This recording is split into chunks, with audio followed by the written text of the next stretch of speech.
Kag sa numero 1 sa mga balita subong nga adlaw.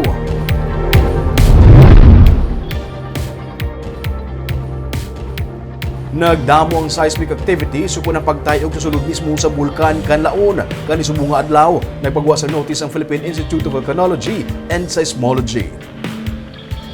Buot sa lingon, nagdamo ang underground earthquake sa bulkan Kanlaon nga nagdangat sa 35 tanan human las 10 ang kagabi, tubtub las 9 kainas ang aga. Sunod sa kay Engineer Marie Andeline Quintia, resident volcanologist ang FIVOC sa Negros Occidental.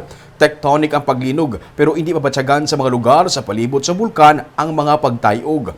Mga 12 tubtub 15 kilometers ang kadalumon sang origin sang linog. Dugang pa niya nga dapat mas mangin alerto ang publiko gani nagpagwa sila sang notice nga nagapahibalo sa tanan sa pagdamo sa pagtayog sa idalom sang bulkan.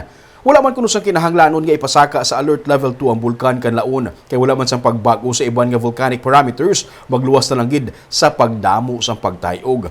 Ang Kanlaon nagapabilin sa gihapon sa alert level 1. Ang publiko ang ginaabisuhan nga estrikto nga sundo ng 4 km permanent danger zone bangod posible ang gulpi nga hazardous phreatic eruptions. Hindi man pwede makalabay malapit sa crater sa bulkan ang mga eroplano. Para na pagbantay sang FIVOC sa mga aktibidad sang bulkan.